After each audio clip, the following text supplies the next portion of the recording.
সম্প্রতি মোবাইল ভিত্তিক আর্থিক সেবাদানকারী একটি প্রতিষ্ঠানের বিজ্ঞাপনের সঙ্গে নিজেকে জড়িয়ে ব্যাপক সমালোচনার মুখে পড়েছে তামিম ইকবাল।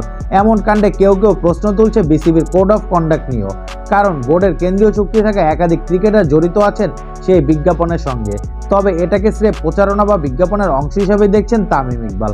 গতকাল বিকেলে ফেনীতে একটি বাণিজ্যিক শোরুম উদ্বোধন করতে গিয়ে ভাইরাল হওয়া সেই বিজ্ঞাপন নিয়ে কথা বলেছে তামিম।